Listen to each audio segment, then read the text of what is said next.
Hello friends, good morning. આજે આપણા વિડીયોની અંદર F5 બીકોમ સેમેસ્ટર 2માં એકાઉન્ટ વિશે અભ્યાસ કરીશું. યુનિવર્સિટી દ્વારા લેવામાં આવેલ પરીક્ષા ઓક્ટોબર 2023માં શ્રી કપિલ કુમાર નામનો દાખલો પૂછવામાં આવ્યો હતો. જે દાખલો મેં બોર્ડ પર લખ્યો છે, તો તેને આપણે સમજવાનો પ્રયત્ન કરીએ. ફ્રેન્ડ્સ, આપણો દાખલો કંઈક આ પ્રકારે છે. શ્રી કપિલ કુમારે નિર્ભય કુમાર પાસેથી તારીખ 1/4/18ના રોજ એક યંત્ર ભાડા ખરીદ પદ્ધતિથી ખરીદ્યું. કરાર વખતે તેમણે ₹1,20,000 ચૂકવ્યા અને બાકીની રકમ 4 વાર્ષિક હપ્તામાં 10% વ્યાજ સહિત નીચે મુજબ ચૂકવવાની છે, જેમાં 31, 3, 19, 20, 21 અને 22 તેના અનુક્રમે જે તે વર્ષની રકમ આપણને આપી દેવામાં આવી છે. પછી છે યંત્ર પર સીધી લીટીની પદ્ધતિએ 10% ઘસારો ગણવાનો છે. શ્રી કપિલ કુમારના ચોપડે તૈયાર કરો. યંત્ર ખાતું, નિર્ભય કુમારનું ખાતું અને વ્યાજ ખાતું આપણે બનાવવાનું છે. સૌ પ્રથમ આપણે દાખલામાં એ વસ્તુ સમજી લેવાની જરૂર છે કે આ દાખલામાં ખરીદનાર અને વેચનાર કોણ છે. બરાબર? ચાલો, કપિલ કુમારે નિર્ભય કુમાર પાસેથી યંત્ર લીધું, એટલે કે કપિલ કુમાર શું કહેવાય? ખરીદનાર, જ્યારે નિર્ભય કુમાર કહેવાશે વેચનાર. ઓકે, ત્યાર પછી જુઓ કે કરાર વખતે તેમણે 1,20,000 ચૂકવ્યા, એટલે કે યંત્રની જે ખરીદ કિંમત છે તે આપણને અહીં આપવામાં આવી નથી, જે આપણે શોધવાની છે. ઓકે, પછી જુઓ 4 વાર્ષિક હપ્તા આપી દીધા, જેમાં વ્યાજ કેટલું લાગે છે? 10%. અને અહીંયા સાથે જોજો શું છે? 10% વ્યાજ સહિત, એટલે કે આનીમાં વ્યાજ પહેલાથી જ પ્લસ છે એમ કહેવાય. બરાબર? ચાલો, સીધી લીટીની પદ્ધતિ એ ઘસારો છે કેટલા? 10%, જેનો મતલબ એ થાય કે દર વર્ષે એક સરખી રકમનો જ ઘસારો આપણે ગણવાનો રહેશે. ઓકે, ચાલો દાખલાનું સોલ્યુશન સમજીએ. સૌ પ્રથમ આપણે પહેલા એક ટેબલ બનાવવાનું આ રીતનું, જેમાં તારીખ, રોકડ પેટી ચૂકવવાની રકમ, હપ્તાની રકમ, વ્યાજ, રોકડ કિંમત પેટી અને રોકડ કિંમત ના નામથી આપણે એક ટેબલ રેડી કરવાનું. બરાબર? ચાલો, અહીં આપણે જોઈ શકીએ છીએ, અહીં મેં તારીખમાં વિગતો દર્શાવી દીધી છે. જેમ કે 1/4/18 લીધું છે તે, પછી 19, 20, 21 અને 22 જે પ્રમાણે હપ્તાઓ કીધા છે તે પ્રમાણે. હવે 1/4/18 તેમણે કેટલા ચૂકવ્યા છે? 1,20,000 રૂપિયા કરાર વખતે, જે આપણા હપ્તાના સ્વરૂપે 1,20,000 રૂપિયા બતાવવામાં આવ્યા છે. ઓકે, પછી એ રીતે 19, 20, 21, 22ની રકમ અહીં મેં દર્શાવી દીધી છે. એક વસ્તુ યાદ રાખજો કે ક્યારે પણ શરૂઆતમાં વ્યાજ ગણાતું નથી. બરાબર? અને અહીંયા છેલ્લે ડેશ થઈ જશે, એટલે રકમ શૂન્ય થઈ જશે. ઓકે, ચાલો દાખલાની આપણે શરૂઆત કરીએ. વ્યાજનો દર આપણે 10% આપ્યો છે, એટલે અહીંયા મેં કૌંસમાં 10% લખી દીધું છે, જેથી કરીને આપણને આ ગણતરી જ્યારે આપણે કરીએ ત્યારે આપણે થોડી સરળતા રહે. ઓકે, અહીં જોજો, જો આપણને અહીંયા યંત્રની કિંમત આપી દેતે તો આપણે ફટાફટ આખું આપણે ટેબલ રેડી કરી દેતે, પરંતુ નથી. એના બદલામાં એ લોકોએ શું કીધું કે વ્યાજ સહિત આ હપ્તા આપી દીધા છે. એનો મતલબ છે કે આનામાં વ્યાજ પ્લસ છે. એ બી કેટલા ટકા? 10%. આનામાં 10% વ્યાજ પ્લસ છે, તેમાંથી આપણે વ્યાજ છૂટું કરવું પડે. ત્યાર પછી આપણને અહીંની રકમ મળતી થઈ જશે. બરાબર? ચાલો, કઈ રીતે થશે અહીંયા સમજો.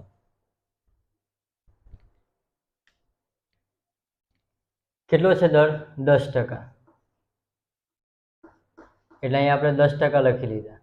આનામાં વ્યાજ પ્લસ છે, એટલે આ કિંમત કેટલી કહેવાશે? 110% કહેવાય. રાઈટ? ટકા 100 પર નીકળે, એમાં વ્યાજ 10% પ્લસ, એટલે 110ની કિંમત કહેવાશે. ઓકે, હવે જોજો, આનામાંથી આપણે આને બાદ કરીએ એટલે આપણને શું મળે? એની 100% રકમ મળે. રાઈટ? હવે જોજો, આ 110ની સામે શું છે? 1,05,600. અહીં જોજો, 110 એ 1,05,600 રૂપિયા માટે 10 કેટલા? 10 ગુણ્યા 1,05,600 રૂપિયા છેદમાં 110. આ રીતે આપણે ગણતરીના ભાગ સ્વરૂપે દર્શાવવું પડશે. 10 ગુણ્યા 1,05,600 ભાગ્યા કેટલા કરવાના? 110. એટલે આપણને જવાબ મળશે 9,600 રૂપિયા, જે આપણે શું કહેવાશે? વ્યાજ. એટલે અહીંયા આપણે લખવાના 9,600. થઈ ગયા? હવે આનામાંથી આપણે આને બાદ કરી દઈએ. 1,05,600 માંથી 9,600 ગઈ એટલે જવાબ થશે 96,000 રૂપિયા. ચાલો હવે વિચારજો, અહીંયા ડેશ ક્યારે થાય? જ્યારે અહીંયાની રકમ અને આ રકમ બંને એક સરખી હોય ત્યારે જ. એટલે અહીંયા 96,000 છે, ત્યાં પણ કેટલા લખવાના આપણે? 96,000 લખાઈ ગયા. આ કિંમત ક્યાં આવે? અહીંયાથી મળે આપણને, તો આપણે આને અહીંયા દર્શાવવાની રહેશે. થઈ ગયા. હવે જુઓ, અહીંયા કઈ રીતે કિંમત મેળવવાની રહેશે વ્યાજની રકમની? હવે અહીંયા જે આપણને આખરની બાકી મળી ને તે હપ્તાની રકમ, આ બંનેનો આપણે સરવાળો કરવાનો. શું કરવાનો? સરવાળો એટલે કે પ્લસ 88,800 વત્તા 96,000 એટલે જવાબ થશે આપણા કંઈક આટલા 1,84,800. કોનો સરવાળો? 88,800 વત્તા 96,000 એટલે આટલા થયા. હવે આનામાં આપણે શું કરવાનું? વ્યાજ જોઈએ એટલે ગુણ્યા 10 ભાગ્યા કેટલા કરવાના? 110 એટલે જવાબ થશે 16,800, જે આપણે અહીંયા લખી લેવાના. આનામાંથી આને બાદ કરવાનું. 88,800 ઓછા 16,800 જવાબ આવશે ને 72,000. ચાલો હવે એની કિંમત મેળવવાની છે. આનામાંથી આપણે આને બાદ કરીએ તો આ મળે. સાંભળજો, આનામાંથી આ બાદ કરીએ તો આ મળી જાય. તો આ બંનેનો સરવાળો કરીએ તો આપણને આ મળી જાય. રાઈટ? એટલે કે 72,000 વત્તા 96,000 કરવાના. જવાબ થશે 1,69,000, જે આપણે અહીંયા લખી લેવાના રહેશે. હવે આ બાકી અહીંયાથી મળે એટલે અહીંયા લખી લઈએ 1,69,000 થઈ ગયા. ચાલો હવે આનો અને આનો આ બંનેનો સરવાળો કરો. 1,69,000 વત્તા 1,09,200 એટલે 2,77,200 આવ્યા. કેટલા આવ્યા? 2,77,200 આટલા આવ્યા સરવાળો. કોનો? આનો ને આનો. ચાલો એમાં આપણે શું કરવાનું? વ્યાજ જોઈએ એટલે ગુણ્યા 10 ભાગ્યા 110 કરો. 25,200 કેટલા આવ્યા? 25,200 તે અહીંયા લખી લો. ચલો એને બાદ બાકી કરો. આનામાંથી આને 1,9,200 84,000.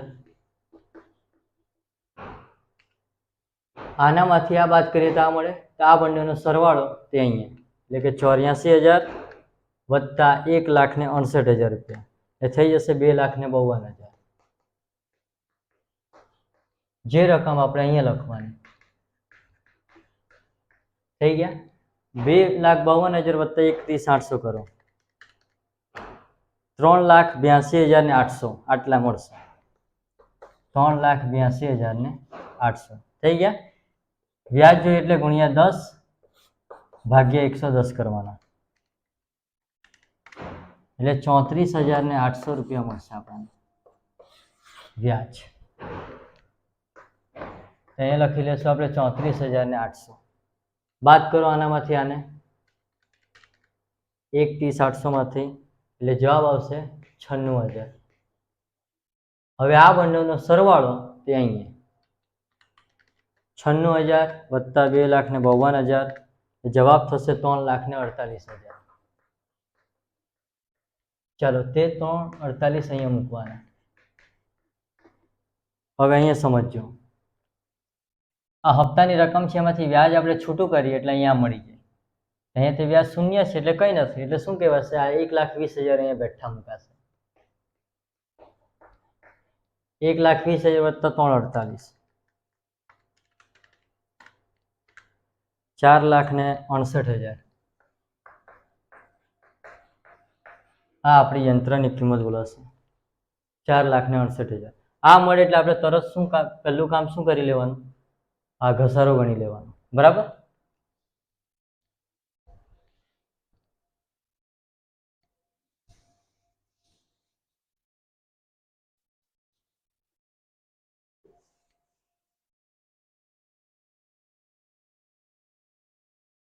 ચાલો ઘસારો મેળવી લઈએ આપણે. કેટલા છે? 4,69,000. કેટલા ટકા? 10% છે સીધી લીટીની પદ્ધતિ. એ કેટલા આવશે? 468 ના 10% કરો એટલે 46,800. આ આપણો રહ્યો ઘસારો. બરાબર, દર વર્ષે આટલા રકમ જ લખવાની રહેશે આપણે. ઓકે, આ થઈ ગયું આપણું ટેબલ. હવે જુઓ શું બનાવવાનું છે. કપિલ કુમારના ચોપડે યંત્ર ખાતું. શરૂઆત કરીએ યંત્ર ખાતાની.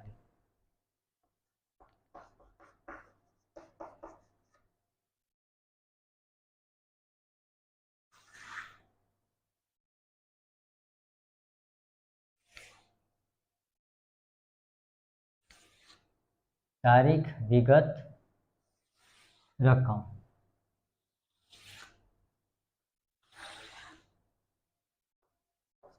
તારીખ, વિગત, રકમ. તારીખ, વિગત, રકમ. ઉધાર, જમા. ચાલો,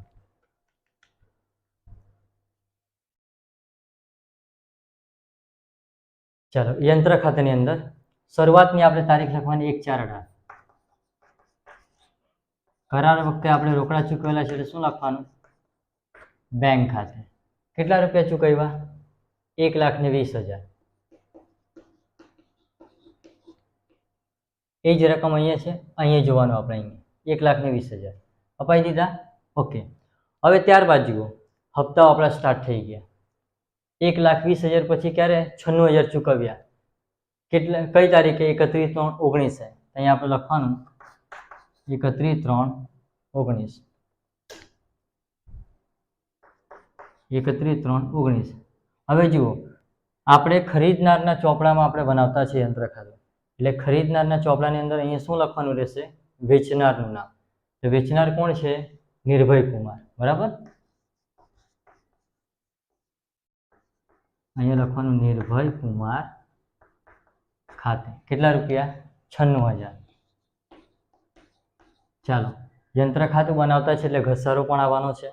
ચાલો, યંત્ર ઘસારો લખેલી એ બોલાશે 31/3/19 ઘસારા ખાતે. કેટલી રકમ? 46,800. અહીંયા આપણે લખવાનું 31/3/19 બાકી આગળ લઈ ગયા. ઓકે, ચાલો હવે આ ખાતું ક્લોઝ કરીએ.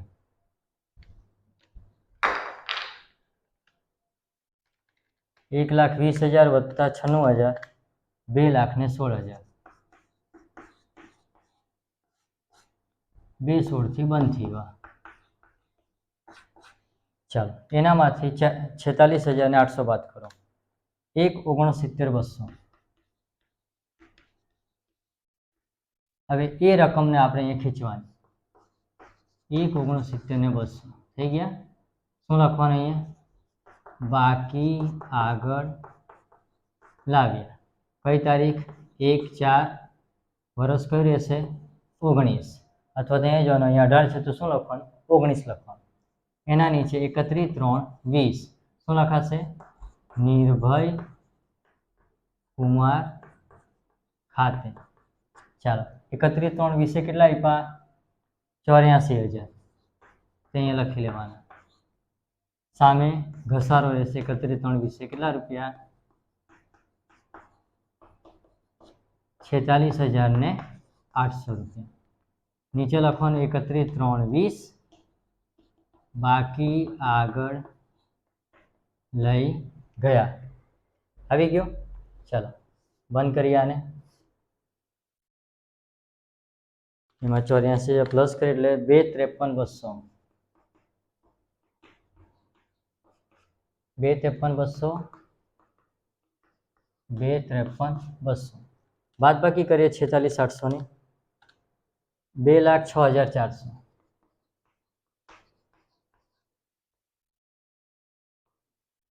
ચાલો એ બાકી ખેંચવાની આપણે.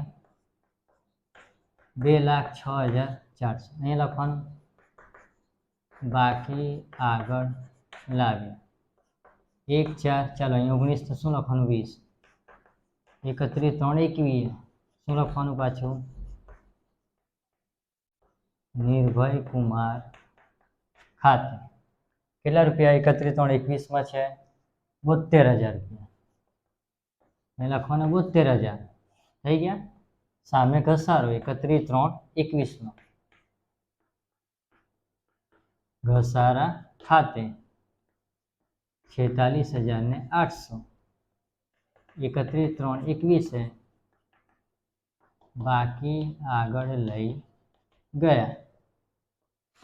चलो प्लस कर दिए 72,000 2,78,400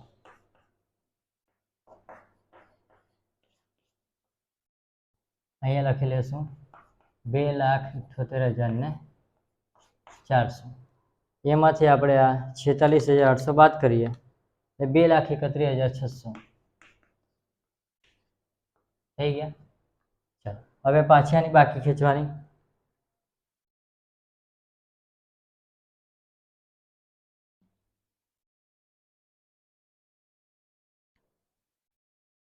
અહીંયા સાફ કરીને લખી લઈએ છીએ આપણે.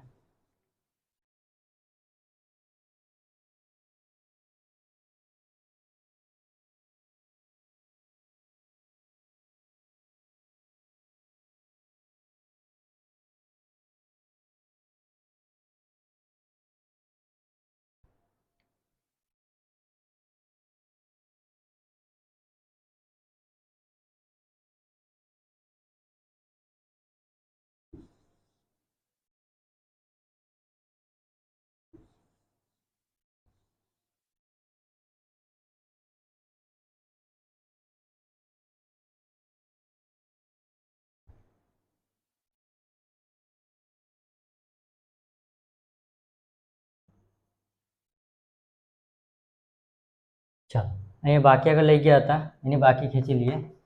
1,4 અહીં 20 તો શું લખવાનું 21 બાકી આગળ લાવ્યા કેટલા 2,31,600 31/3/22 નિર્ભય કુમાર ખાતે. ચાલો 31/3/22 કેટલા ચૂકવ્યા ભૈયા 96,000 રૂપિયા. અહીંયા 96,000 લખી લેવાના. સામે 31/3/22 ઘસારા ખાતે અહીંયા લખવાનું 31/3/22 બાકી આગળ લઈ ગયા. ઓકે ચાલો હવે ઘસારા ખાતે કેટલા છે 46,800 રૂપિયા. તે તો અહીંયા કોપી જ કરી દેવાના આપણે. ઓકે ચાલો અહીંયા સમજો 2,31,600 માં 96,000 બીજા પ્લસ કરીએ 3,27,600 3,27,600 3,27,600 જેમાંથી આપણે બાદ કરવાના રહેશે 46,800 ને 82,800. ચાલો હવે અહીંયા વર્ષ પતી ગયું એટલે આપણે બાકી આગળ ખેંચી લેવાની. 1,4/22 બાકી આગળ લાવ્યા કેટલા 2,80,800 રૂપિયા. આ રહ્યું આપણું યંત્ર ખાતું. બરાબર. હવે આપણે જઈએ નિર્ભય કુમારનું ખાતું બનાવવા માટે એટલે કે વેચનારનું ખાતું.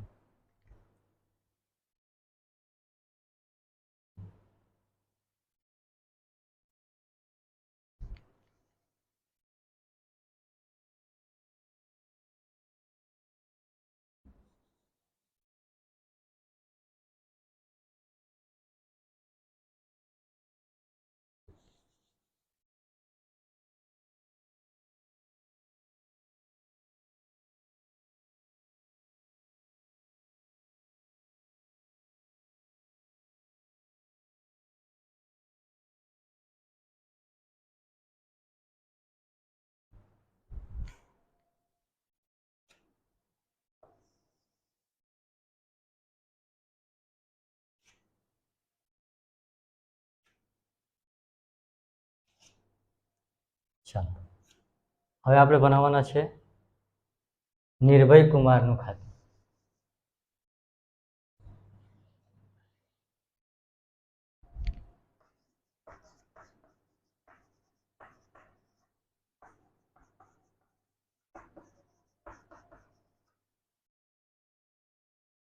ચાલો અહીંયા જજો.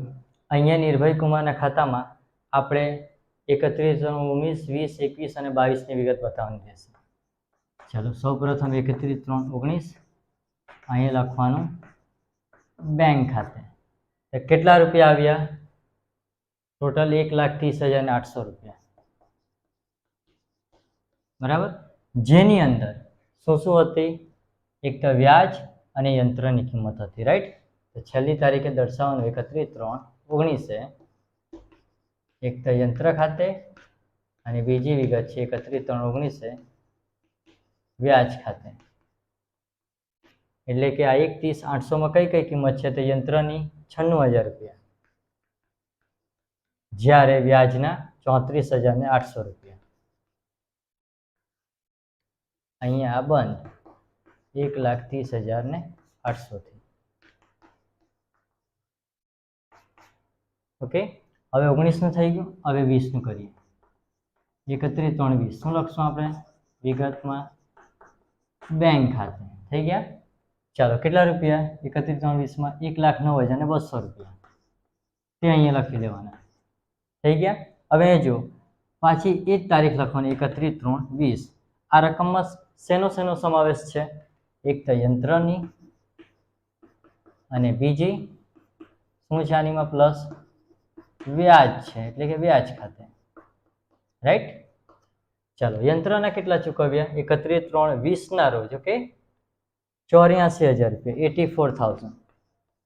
જ્યારે વ્યાજને કેટલા હતા? 25,200 રૂપિયા.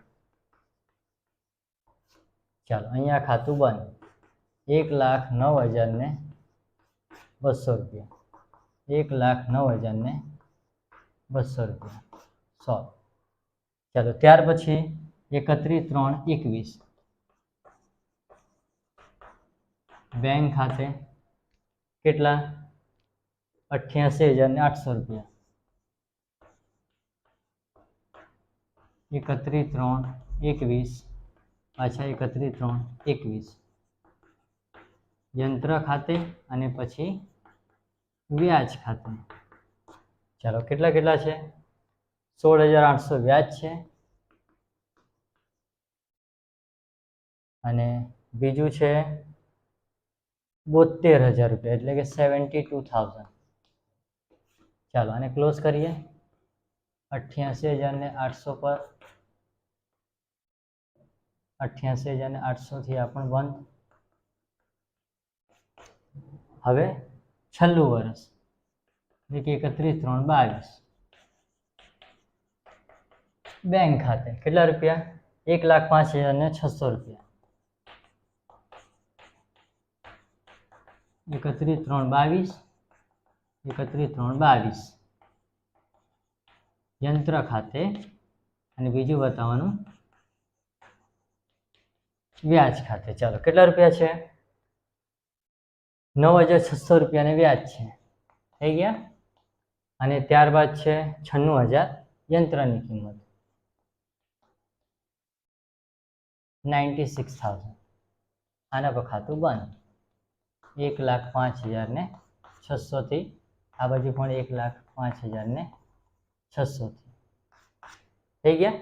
તો આ હતું આપણું વેચનારનું ખાતું, એટલે કે નિર્ભય કુમારનું ખાતું. હવે આપણે જઈએ વ્યાજ ખાતા પર.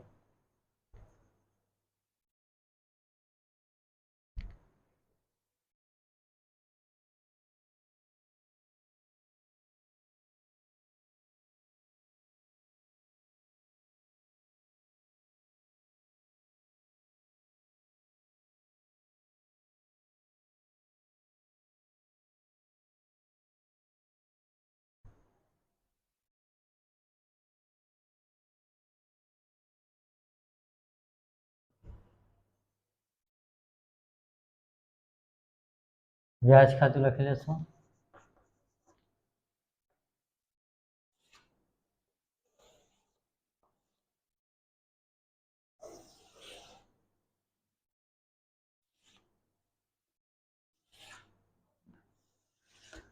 ચાલો અહીંયા જોજો. અહીંયા આપણે તારીખ છેલ્લી બતાવવાની રહેશે 31, 3, 19.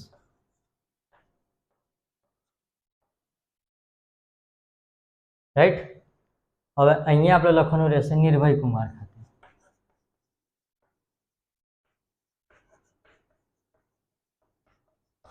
અને સામે લખવાનું 31/3/19. જે આપણને વ્યાજ મળ્યું તે ક્યાં લખવાનું? નફા નુકસાન ખાતે. ક્યાં? નફા નુકસાન ખાતે.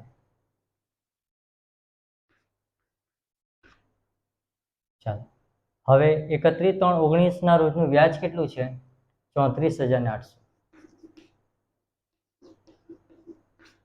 34,800 થી બંધ. કમ્પ્લીટ. હવે પાછું આવો 31/3/20. શું લખવાનું? નિર્ભય કુમાર ખાતે. રકમ કેટલી? વ્યાજની 25,200.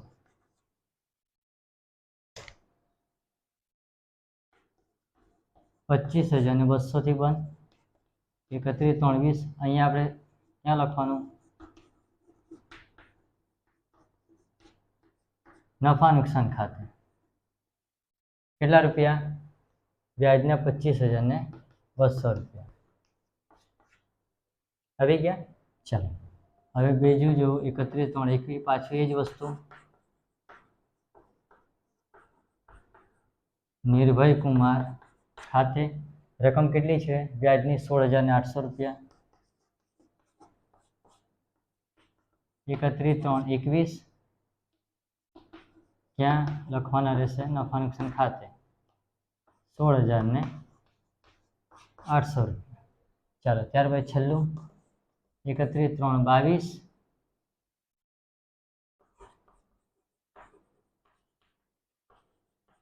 નિર્ભય કુમાર ખાતે. કેટલા રૂપિયા છે? 9,600 રૂપિયા. 31/3/22.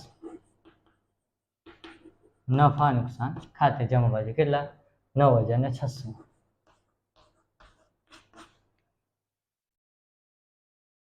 વ્યાજ ખાતાની અંદર ઉધાર બાજુ નિર્ભય કુમાર ખાતે અને જમા બાજુ નફા નુકસાન ખાતે. જે તે વર્ષનું જેટલું વ્યાજ હોય તેટલા વર્ષનું આપણે એ બનાવવાનું થાય છે. ફ્રેન્ડ્સ, કંઈક આ રીતે આપણે શ્રી કપિલ કુમાર નામના દાખલાનો સમજવાનો આપણે પ્રયત્ન કર્યો છે.